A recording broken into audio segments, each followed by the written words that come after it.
artist who is visiting from New York, and he works in large and small-scale oil painting, printmaking, pencil drawings on paper, photography, and poetry. Joshua received his BFA from the Rhode Island School of Design and his MFA from the Cranbrook Academy of Art in Bloomfield Hills, Michigan. He currently lives and works in Harris, a small community in the countryside about 2 hours northwest of New York City, where he operates Freddie, which is a curatorial art project space within an old church. Joshua curated a project of his own work titled 14 Paintings in the current issue of Zing magazine, and we have a grouping of his paintings installed here at Dikeou Collection, which you may have seen when you got off the elevators here on the 5th floor. And so we're going to begin our conversation with a short sound clip. So we'll get started with that. Hi Josh, back here, I think we're looking to expand to the school and so we call it my own wall. This is really cool, by the way.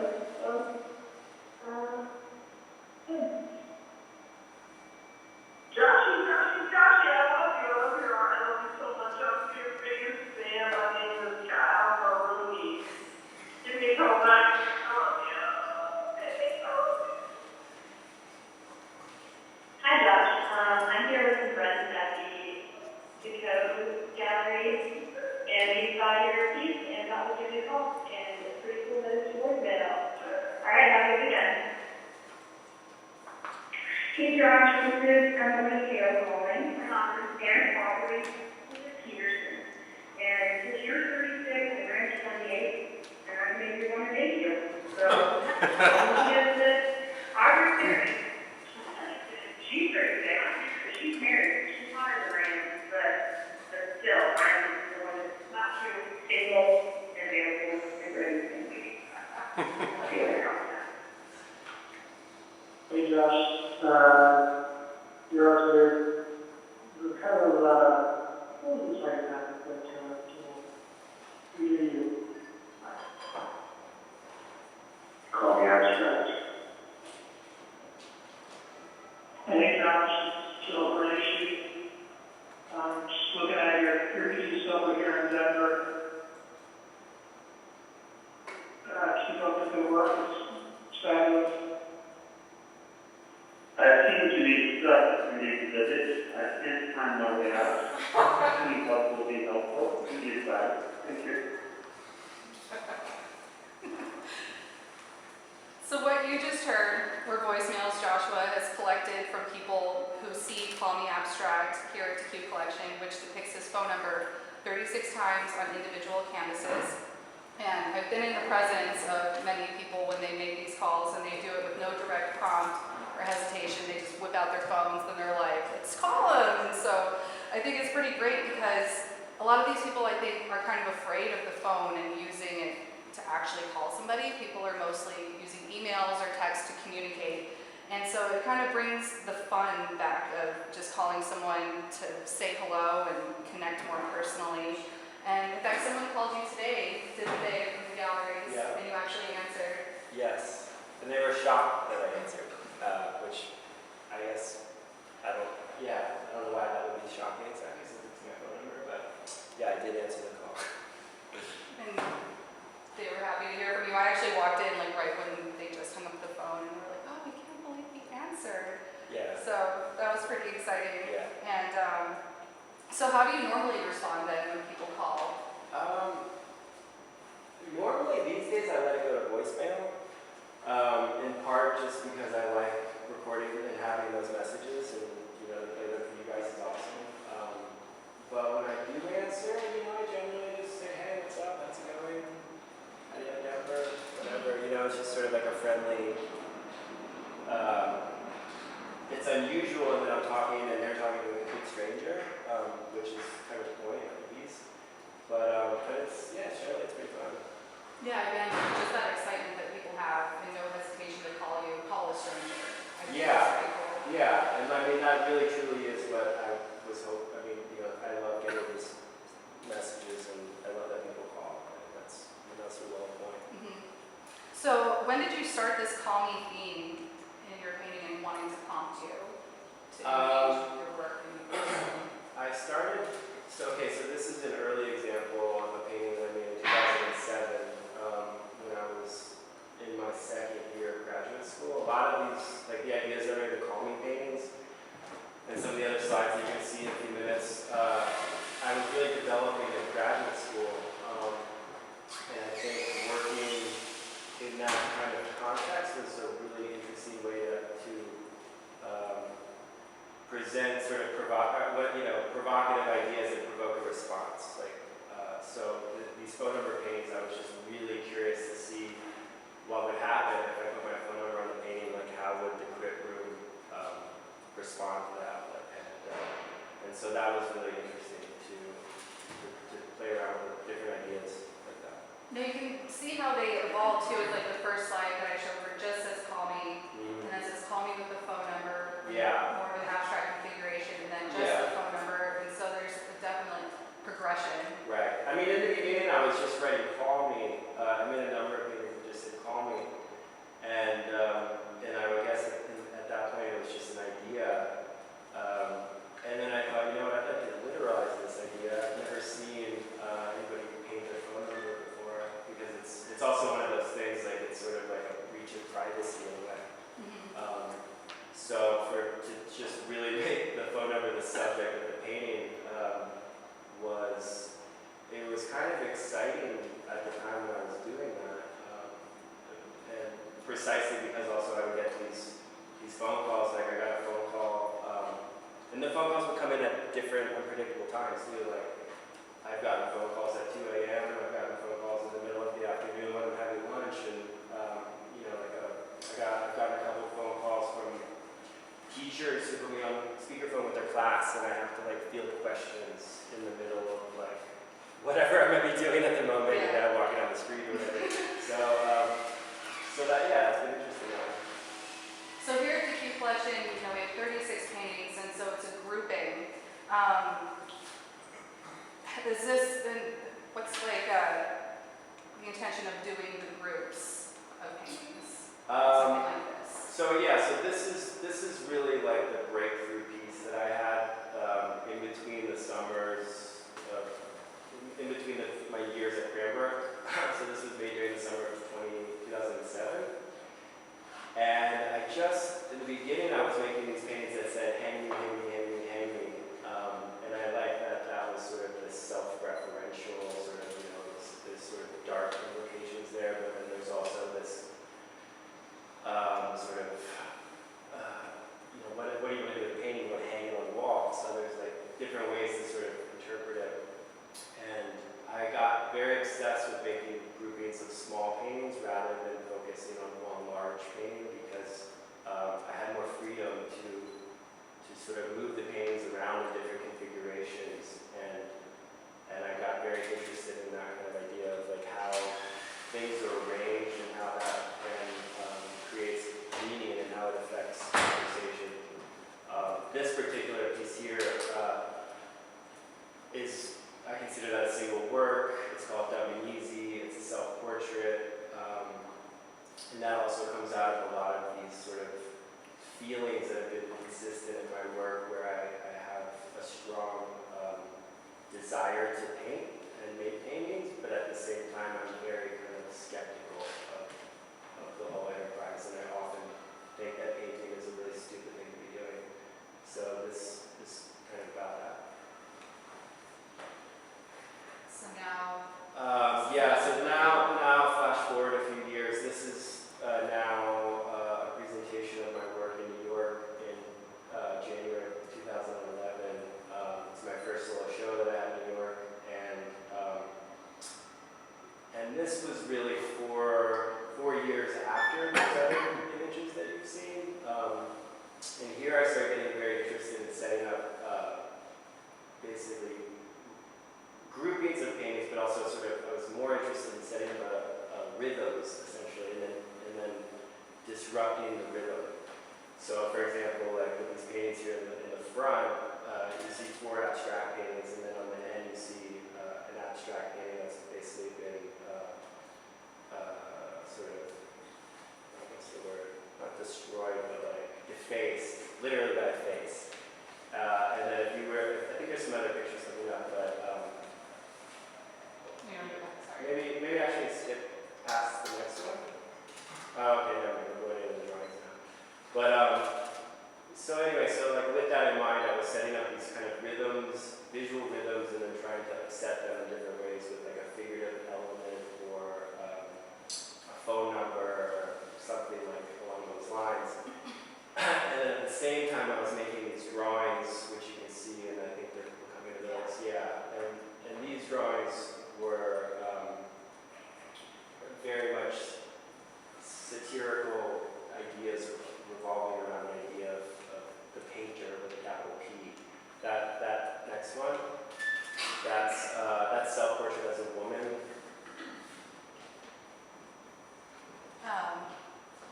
So your paintings remind me a lot of like Warhol or Picasso's work. And what's the relationship then between paintings and drawings? There's a very distinct break in the style and approach. You know, Yeah. monochromatic, more free form of line.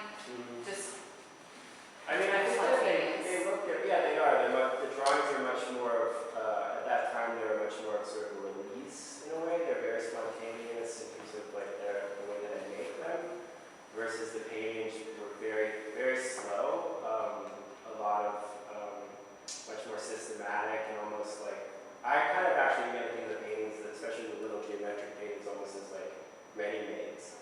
Because I would pre-plan like the color combinations and the compositions were planned in advance, whereas these were very spontaneous and everything I do is autobiographical. So these are kind of again I think expressing kind of like the doubt of the artist in different ways. Yeah, that's another shot of that same exhibition in New York. But I guess my intention really was to sort of create a situation where there was almost like a game going on where there's different cues that kind of lead viewers in different directions simultaneously, and it's kind of up to the audience to kind of make sense of it. And so this one's different because there's obviously different Yeah. consistency in the size. Right, this one I began to play around with scale a bit more. So in addition to the differences that you see with the, with figures or abstraction and text, I wanted to then play with size as well. And then we'll talk about how your paintings are kind of more controlled and pre-planned. I know that on the back of them you kind of almost write like a formula or like process of the colors that you're using and how they're mixed and put together. Yeah, a lot of everything that you're looking at so far it comes out of certain things that I kind of came upon when I was in graduate school, because when I got to graduate school I was extremely frustrated with everything that I'd been making before that. There was 8 years in between undergrad and grad for me. And so when I started at Cranbrook, I basically wanted to start from the ground up, and I came up with these very simple rules where I would mix oil. All these are oil paints, by the way, and I would mix oil paint in different kind of thin layers, and I would keep notes on all of the different color combinations, and so over time those notes accumulated, and I began to use them to make other decisions. If that makes sense. Yeah. And that became extremely pre-planned. So here's another example of like a grouping and arrangement of work, and those are the same ones that we saw before. So it's meant to be interchangeable, correct? Like you can move these paintings around. Yeah, like the text piece they see on the left that piece is exact. That's the only presentation of that piece. Those paintings, I came up with a specific way that I like them, and it's one piece. The works on the right are individual works arranged that way for the purposes of this particular art fair where they would be shown. But that's one thing that I really loved about making small work, is that you can arrange them in different ways, and you can't really do that so much with like large paintings. I mean, they stand alone. Yeah. And I think I think also a lot of this thinking in terms of like relationships between works and thinking about the arrangement of things comes out of spending a lot of time on the internet and just thinking about how things get arranged on one's desktop and things like that, and how we're constantly scrolling through images on our computers and phones. So this is a book, a diary, a journal. How do you want to describe Yeah. this? This is a book that I published in 2012 called Paint a Journal, and it's based on actual journals that I kept when I first moved to New York City right out of undergrad, and I kept that. I used to handwrite journals, and I put them away for 10 years, and I came back to it later on. And I think because most people, when you keep diaries and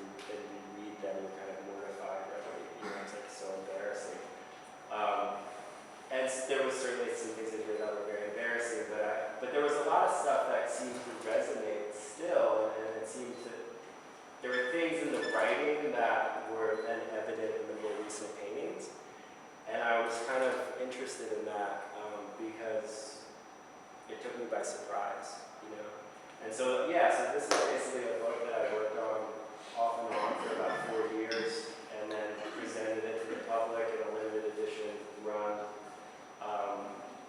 mainly with the purpose of sort of giving more backstory to some of the images that appear in my work and some of the thinking in my work. But also I think that the sort of young artist moves to New York to make it as such like a universal kind of idea and I thought other young artists might relate to it and get something out of it.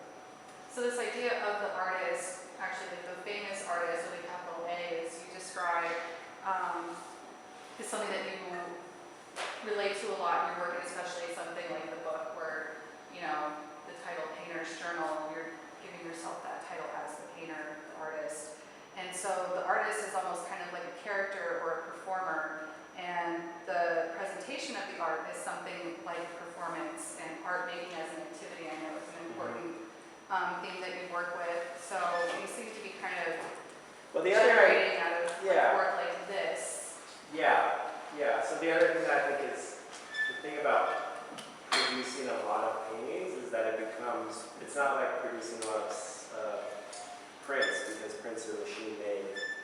But when you're dealing with repetition and it's all being made by hand, I think it brings a certain kind of psychology into the mix, and it can kind of, I was sort of interested in the sort of pathos of that, and I wanted to push these sort of darker implications, I guess. Yeah. Excuse me. And so we're thinking about, the famous artist here, you know, it's satirical, but it's not just satirical. I think it's also pretty genuine at the same time. So I'm sort of interested in that,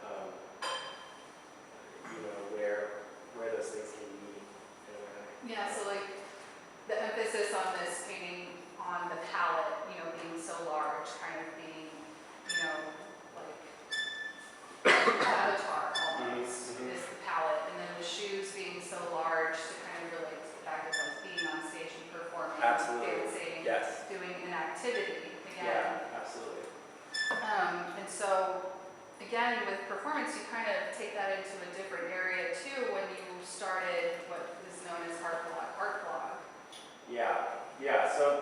So Art Blog was a blog project that I conceived of as essentially a visual radio show. When I started that blog in March of 2010, and I was very actively doing this blog for 5 years to the minute. And the thing that differentiates my intent with the blog and say maybe other people's blog or whatever they're doing is that I wanted it to be an art project in and of itself. And so, well, we're not kind of there yet, but we'll get into the images now. But anyway, so I started getting interested in how the blog could influence painting, and so that next slide that you showed was the first painting that I made where I wrote blog name on it. And also another thing in my work is like I'll often do things that are so dumb or so like, ooh, you really shouldn't do that, that's a bad idea. And then I get kind of interested in that, and then I get kind of interested in bad ideas, I guess. So here's more of the blog being. Yeah, it kind of became an obsession, like making specifically these oil paintings, but then referring to a blog. I just think there's something strange about that. And then it kind of generated into this exhibition. Yeah, exactly. And then I had my follow-up show at James Fuentes in New York, which was called Abelow and Delancey.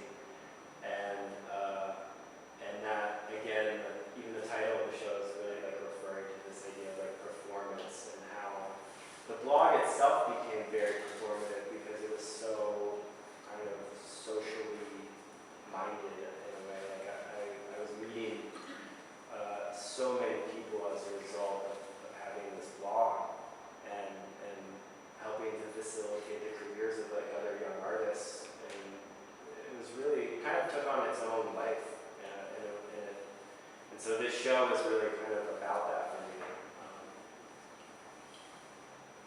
I wanted to sort of illustrate that, like, no, blogging is not this separate thing over here on the side. I wanted to show that it's very much under the, like, umbrella of artistic activity, and that it can be a part of my drawings and paintings.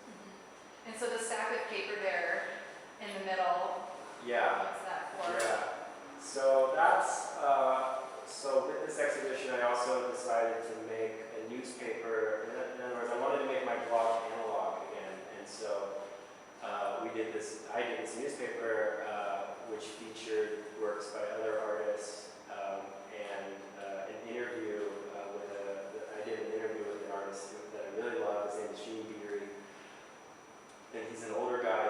He's in his 70s, and he lives in Northern California. He's a really wonderful artist that's underrated.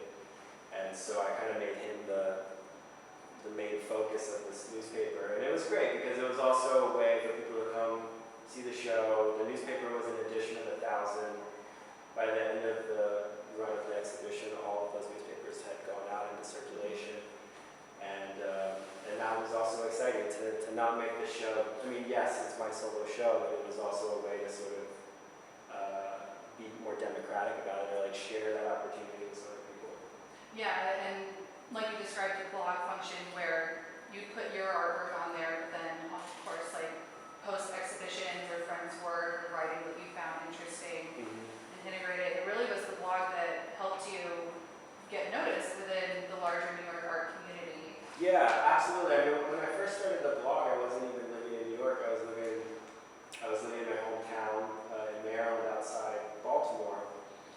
And at that time, I really didn't have an art career. I didn't work with any galleries. I didn't really show or sell my work much at all. And I started the blog almost as basically as a way to infiltrate the art world. But that's kind of in a way that's kind of like a silly thing to do. I mean, you don't know if it's going to work or not. So I really just, I thought that what I would do that would make it different than maybe what some other people were doing was I would just do it so obsessively that people would have to take notice. And that's basically what happened. I mean, maybe like 6 months after I started it was when galleries started getting interested, and things started to happen pretty quickly after that. And it's sort of, 2010, I don't know the exact dates, but it sort of predates the real surge of like Tumblr and Instagram usage, and so it's kind of There was creating that a little bit. Yeah, I mean, there was like, I'm trying to think of it. Patty Johnson has Art Vaccine was a site that people looked at. There's another artist who ran a blog called, I think, what was it called? I can't remember now, but yeah, people were doing it, but it wasn't like a thing. Yeah, especially to be so constant. Yeah. Be updating again with like your idea of performance activity. It's like to Yeah. always be on the blog. Yeah. That takes a lot of time to do. Here's a few more pictures. Yeah, I mean, when the blog finally ended, I had over 13,000 posts on it. Wow. And it's still available online as an archive. To see it, right? Not exactly, No. but we'll get to that. Okay, sounds but this painting of the running figure here, this running figure has become like a trope in my work. That's the first one that I made, and that also is thinking about this idea of sort of running in our 21st century to keep up with the onslaught of information that we have to deal with because of new technologies and the way, just how we function. We have one of these newspapers in the office. Was there just the one, or was there like a spring edition? I know there's two versions. Yeah, I ended up putting out another one. There's only 2 newspapers that ended up happening, and so that was I think that was the first one, and then I think I did another one later on, but I can't remember now. Okay. And these images here that we're looking at are just part of that show, the Abelow and the Lancey show. Is this supposed to be a certain character? Mr. Internet. I mean, it's mostly it's autobiographical. It's not necessarily, obviously I'm not making these looking in the mirror, but they have to do with my life and my sort of character of myself. This is a beautiful image. Where is this? So this is in a gigantic hay barn that I rented in rural Maryland. I guess, when did I start working in that barn? I think early 2014. I'd had enough of New York in a way, and I wanted to get out and find this space where I can work, where I can really focus on making larger paintings and have the kind of headspace to do it, and also afford to have the actual space to do it. And so I went back to my hometown, and I spent, I guess, close to 2 years living there and working in this barn in the summertime, which was a real pleasure. And these paintings that you're looking at became the next show that I ended up doing, which was 3 months ago. And so with art being a performance, is that element still relevant or embedded within the larger works as they are with the smaller paintings? They take more time to do. It's kind of like you're not super. I think there's something's changing. You know, I don't know if I can articulate it exactly right now, but I can say that I think after doing the blog and after making small works and being obsessed with like the way they're arranged for so many years, I got interested in essentially in certain ways the opposite of that, where I wanted to make large. These are very large paintings. They're 98 inches by 78 inches, and they're very kind of obviously there's not a lot of color. They're grays and silvers and blacks, and so yeah. Were they safe in there with like weather and stuff like that? Actually, yeah, there were ducks and chickens and birds and insects, and it was a real barn. I didn't have any kind of lighting in there other than natural daylight, and so when I would finish a painting, I would immediately wrap it in plastic because they were not safe. Yeah, get rained on or Yeah. bird stuff on them. Yeah. And then here, yeah, so these are some shots of the show, and it does reference earlier work. These geometric paintings are basically paintings that I made where I wanted to take paintings that I made before and throw them up into the air and kind of depict them in this sort of non-space space. And I also, this show was also very intentional in terms of like having a figure next to essentially an abstraction of an abstraction of an abstraction, and so on and so on right over the room. It's like a painting of a painting too. Yeah, I guess that's what I mean. Yeah, Yeah. painting of a painting. And this is a figure getting stabbed in the back. This other figure here is just a large walking figure that I actually appropriated from a Malevich painting. They almost seem animal-like, definitely less like humanoid to me. I mean, it's a figure, but Yeah, I it's guess a dinosaur or something. I was interested in taking things from the abstract paintings that I've been making and combining them with figurative, like the figures in this body of work are coming directly out of drawings that I've been making, and so I think, for example, like the last two shows that we just looked at, I had the paintings and the drawings were very much separate in a way, and this is really the first show that I did where I felt that they were enjoying their yeah. When we were at Clifford Still Museum today, you were commenting how hard it must be to make big work, like Clifford Still did, and especially these days when space is so limited and hardly accessible, and so having that barn really allowed you that kind of fortune of being able to explore this larger realm. Yeah, absolutely. Yeah, I also think that paintings in certain ways became less congested, and there's this sort of there's room to breathe in these paintings, and I think that's reflective of the place where I was making them, where it was a much more relaxed environment. Absolutely. I don't know if you can tell. This painting on the right is a figure. It's kind of sort of ambiguous as to whether or not it's a male or female figure, but it's it's decapitated and something I like just that. noticed that. Why is that?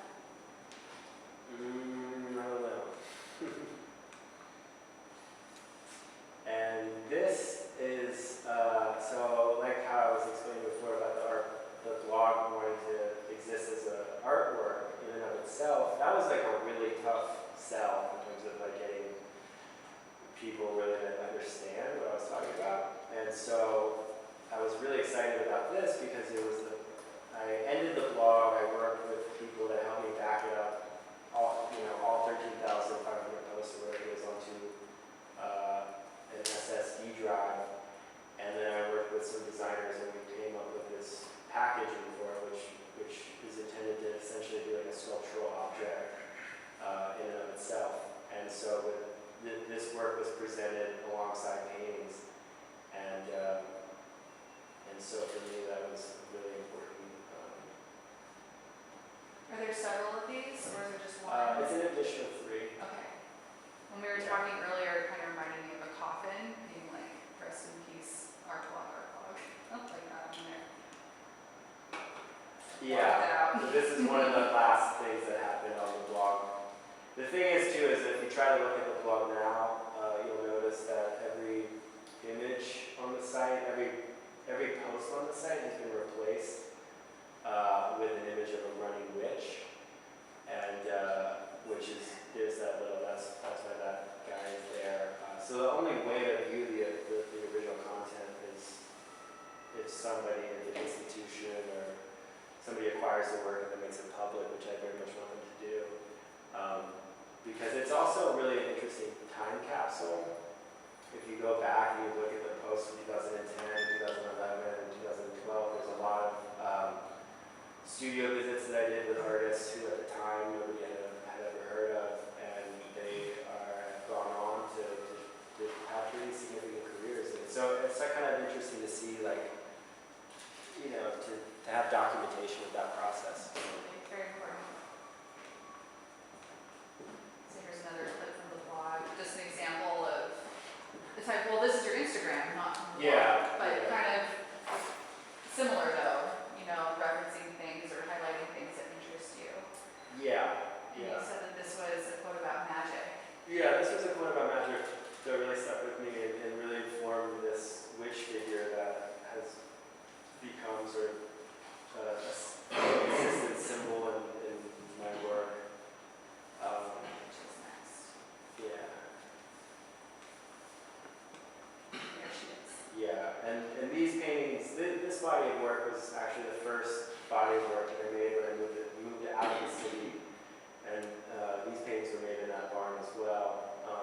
This is a photograph of those paintings installed at a gallery in LA, just I think two and a half months ago or so. But again, the other thing that with this running witch figure is I like that they could exist.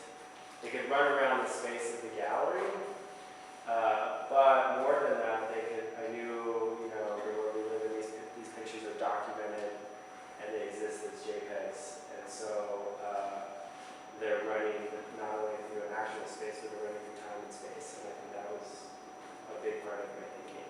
And that's kind of why I was interested in this witch. Like, I think it's kind of dark and weird to have, like, I think this virtual reality space that we're living in more and more is quite strange. And I don't know if it's creating a lot of connectivity in the world, but it's also ironically kind of separating us because we're spending less time one-on-one in a way. I definitely see kind of your style with painting and drawing fusing together, especially within the witch, kind of Yeah. the more flowing lines. But then you get the stick figure in there that you used a lot in the painting, and then the one with the geometric chevron pattern in the background too. Yeah, well, also thinking about narrative in my work. I mean, having the stick figure, but then having its form kind of change, and then having this robust sort of, which is it a costume? What is it? It just kind of extends this kind of a relatively abstract narrative. And usually witches have broomsticks to get around, not running around. Right. Yeah. Right. Well, and again, like that was something that was just witches are generally, you know, you think of them as being female, but these figures are so masculine, and I was sort of interested in how it's ambiguous, like their sexuality is sort of ambiguous, and I think that also relates to how we can function on the internet, because you know you can create any identity for yourself that you want. Yes. So here's one more from the gallery, kind of like the chairs we're sitting on now.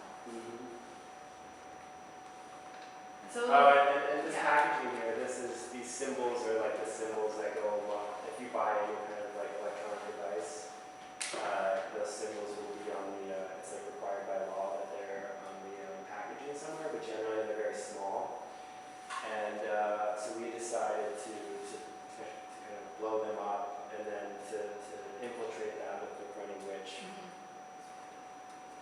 So there's kind of a lot of overlap in your work with performance and the way things are arranged in groups, and that has a lot to do, I think, with your interest in curating as well, which, if we're looking also at the face of the witch, it doesn't just look like a witch, but maybe a certain character that we know as Freddy Krueger. Right.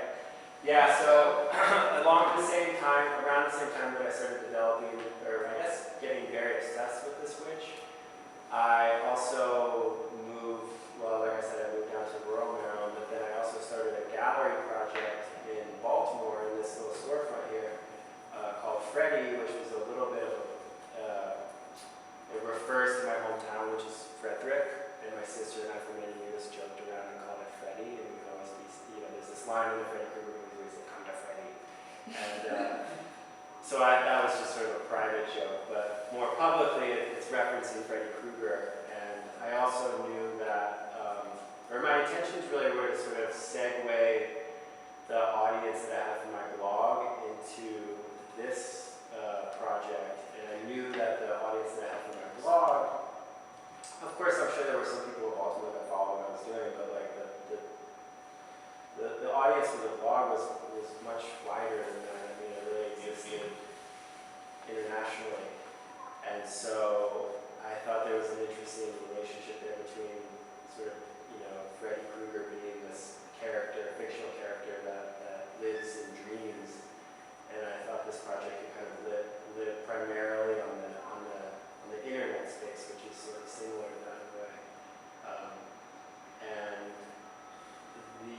then I think it did do that. And then the other thing that was interesting is I spent a lot of time in Baltimore meeting local artists there and getting more and more involved in the local community, and that was really, really cool. So whose artist work are we looking at here? So this is the show that opened the gallery. We're looking at paintings by Abelow on the walls. Tish is my younger sister. And in the middle there's a sculptural work by an LA-based artist named Peter Hardwick. Two-person show? Yeah. The floor door is really creepy too. Yeah, no, absolutely. I mean, I think in terms of the projects that happened in this space, they lean toward sort of having a dark side, for sure. This is an exhibition, a 3-person exhibition, revolving around the theme of smoking. Paintings on the walls are by an artist named Director Hayley.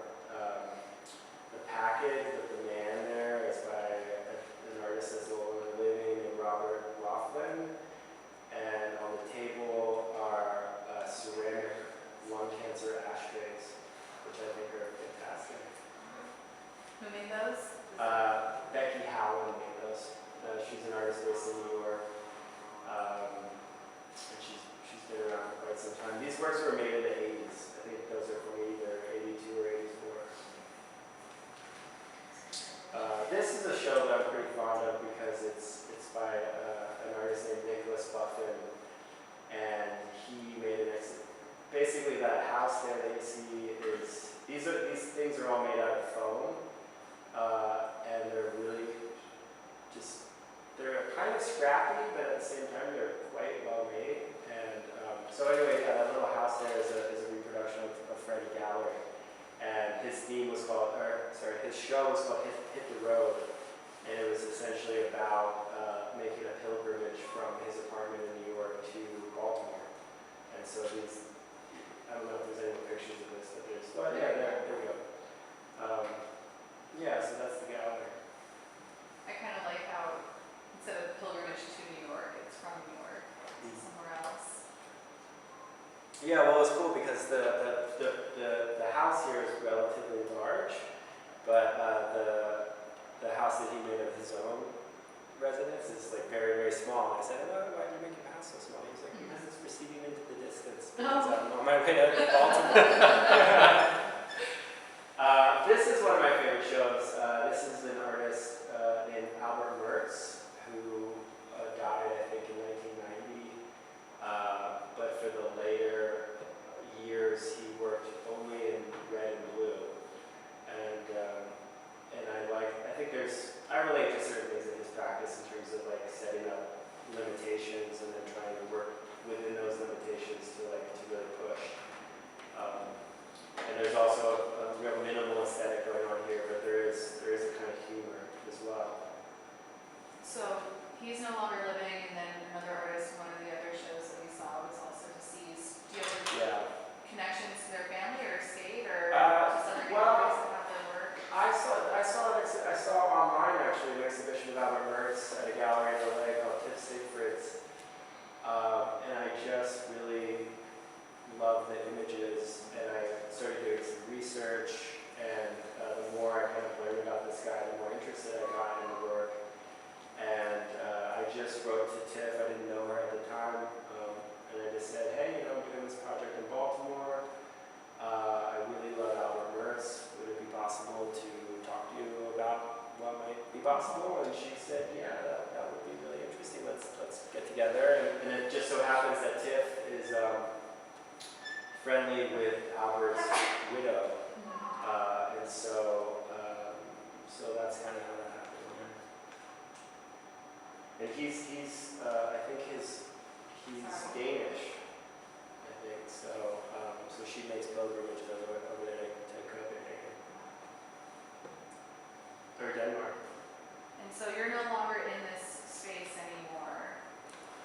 Do you want to talk about these, or how it's Yeah, changed? so the thing about Freddie is it's not a traditional gallery. It's very much an art project that's an extenuation of like what I do in my studio. It's very, the kind of stuff I present there is very specific, I guess. And it's not really commercial. I'm not an art dealer. I have no interest in that. But so it's really just coming out of a love of curating. And we got invited to participate in an art fair in LA recently called Paramount Ranch, which is really cool because it happens at this old Hollywood set of a ranch town. And galleries, interesting kind of, all art, different galleries at different levels participated, and they offered Freddie a free booth because we're artist run. And so this was a great performance by an artist named Puppies Puppies, where obviously he had an actor dressed up as Freddy Krueger, walked around the fair holding a sign that said the end is near, and he really freaked out all the children. There were a lot of kids there. Mm-hmm. Yeah, it was great.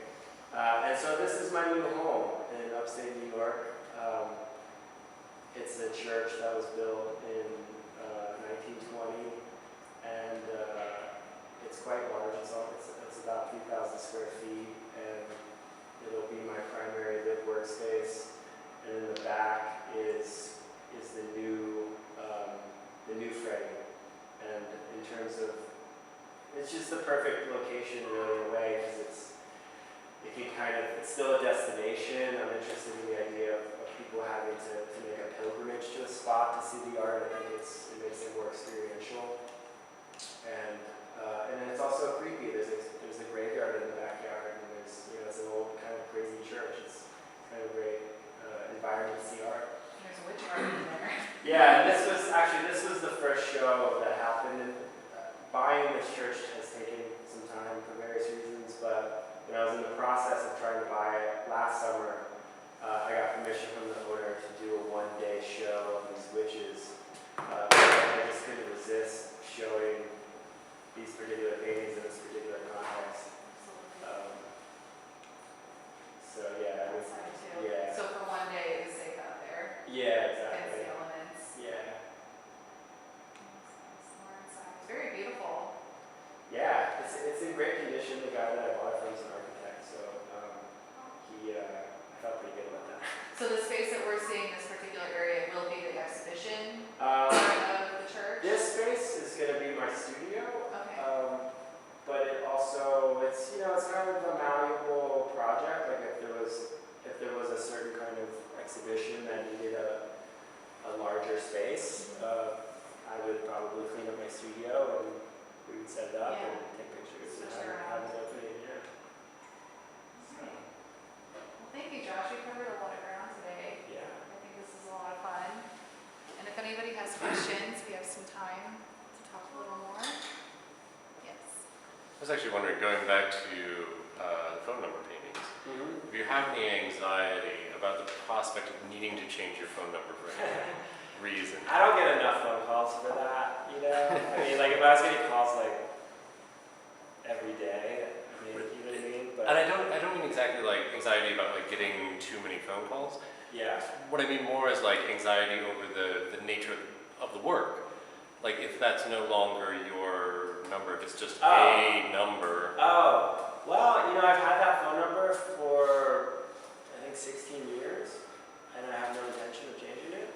So, yeah, but I see what you mean. Like, if I did change the number, it would sort of it would, like, kind of kill the original intention of the piece. But, that's, I don't know. If that ever happened, like, then it would just kind of become part of the story, I think, And Dikeou Collection is the only place where the phone number paintings are on view pretty much permanently anyways. It would be Yeah. the main place where people Yeah. would see it to access it. Yeah. So you mentioned like your book. Yeah, I mean, there are images, like, if you Google my name, you can find my phone number online, like, very easily. And I have a couple publications that have my phone number listed. I don't know. Maybe the next guy that gets the phone number will. Yeah, exactly. Exactly. Yeah. But, yeah. Anyone else? You mentioned painting being a stupid activity. Mm-hmm. Do you mean in a sort of blunt way or in a canonical way? I just mean, for me personally, I think that making paintings has always been very frustrating. It's been difficult. I don't consider myself, I think there's plenty of people out there that can paint better than I can. And I also, I guess more specifically, I've often felt, you look at the 21st century and it's like we're moving into this very kind of techie world, and I've just wondered, like, where does oil painting, where does this kind of old-fashioned thing sit in this new century? And that's kind of been a question I've asked myself for a while now. And Yeah, it's really interesting you find a church because there's a lot of critics and people that are thinking nowadays that art will be a way to unplug, that these sort of Silicon Valley art tech fairs are not really the direction that art will go ultimately, and that it's more of this sort of sacred space. And I think Right. exhibition spaces have been seen as a place between a sacred space and a laboratory, and you're kind of flipping that in a really interesting way. So I wonder what it'll be like for your work to create. You're not religious, or are you? not religious. Do you feel sacred space? Do you think it'll impact you? I mean, I think the space itself has a certain kind, I don't know if I would describe it personally as sacred necessarily, but it has a certain kind of, it does have a certain kind of energy that is special, and I am really interested to see how it affects my work and how it affects just my mind space. Yeah, and I do think that space affects all of us, and I mean, it's a tremendous, the way where we live, where we work, where art is made, where art is shown is really important. And yeah, so really it's more of a question. Like I